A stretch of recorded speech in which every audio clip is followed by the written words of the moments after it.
تو یہ جتنے بھی اسٹرالوجرز جو ہیں جی ماہر علم فلکیات ہیں وہ جو کہتے ہیں کہ یہ جو مدار کے گرد چاند گھوم رہا ہے اور یہ جو سیاروں کی موومنٹ ہے اس موومنٹ سے کسی بھی انسان کے ٹریٹس پتہ چلتے ہیں، کیونکہ اس میں ان کے پیرامیٹرز ہیں کہ وہ پیدائش کس وقت ہوئی، تو اس وقت کس پوزیشن پہ کون سا پلانٹ ہے. جناب پلانٹ کی اسٹرانومی کی فیلڈ ہے، آپ چلے جائیں دنیا کسی کتاب میں مجھے دکھائیں کہ وہ ان چیزوں کو ڈسکس. پلانٹس کی پوزیشن سے وہ کہتے ہیں ہم بتا سکتے ہیں کہ اس وقت پیدا ہونے والے شخص کی چلے پرسنالٹی ٹریٹس کیا ہوں گے، فیوچر پریڈکٹ نہیں کرتے. کوئی لینا دینا ہی نہیں اس طرح کے معاملات کا. اسے سائنس نہ کہ سائنس تو مانتی نہیں ہے. سائنس تو میں نے آپ کو بتایا، سائنس کہتی ہے کہ آپ جو مرضی کریں رزلٹ وہی نکلے گا.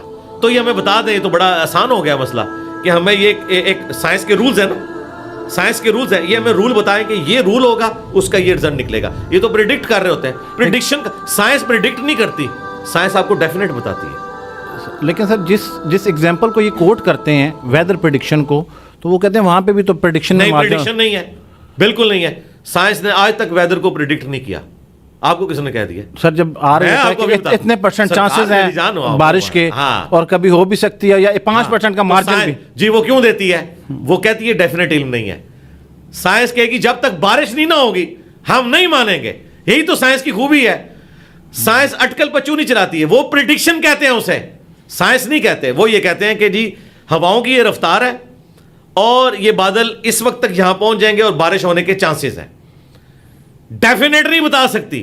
ڈیفینیٹ تب ہوگی جب سائنس یہ بتائے کہ آج 7 جنوری 2024 ہے نا، 7 جنوری 2025 کو بارش ہوگی یا نہیں.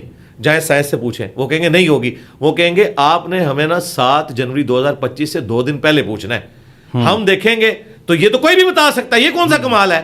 پنڈی سے جیلم کا 2 گھنٹے کا سفر ہے. آپ مجھے کہیں کہ جی میں انجینئر صاحب 9 بجے رواس سے نکل پڑوں، تو مجھے پتا ہے کہ اس سفر میں آپ ایگزیکٹلی 1.5 سے 1.25 گھنٹے میں میری اکیڈمی پہنچ جائیں گے. تو آپ اسے کہیں گے کہ میں نے بہت بڑا کوئی علم غیب والا معاملہ ہو گیا. یہ میری جو پریڈکشن ہے وہ اس بنیاد کے اوپر ہے، اور یہ ڈیفینیٹ ہے کہ راستے میں کوئی رش نہ ہوا، روڈ کلیئر ہوئی، یہی کچھ ہوگا.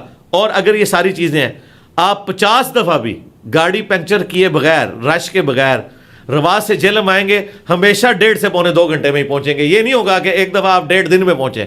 یہ جو کرتے ہیں نا، جو یہ آپ کے فلکیات والے، یہ فلکیات تو ہمیں بدنام کر رہے ہیں، وہ تو علم ہی ہو رہا ہے. جائے فلکیات والوں سے پوچھے، وہ ان کو مانتے ہیں کہ یہ کوئی علم ہے دنیا میں؟ یہ علم ہے ہی نہیں. سائنس نہ اسے کہ یہ ایک سپرسٹیشن قسم کا نالج ہے، توہمات کے اوپر ہے. اس کا کوئی لینا دینا نہیں. یہ اسی طریقے سے ہے جیسے مذہب کے ہاں تصوف کا کنسیپٹ آ گیا. آپ مذہب والوں سے پوچھے، وہ کہیں گے صوفیاء کا کوئی لینا دینا نہیں ہے اس الہامی دین کے ساتھ جو کتاب و سنت کی شکل میں. بالکل سائنس کا کوئی لینا دینا نہیں ان لوگوں کے ساتھ. بالکل جھوٹ بولتے ہیں سر.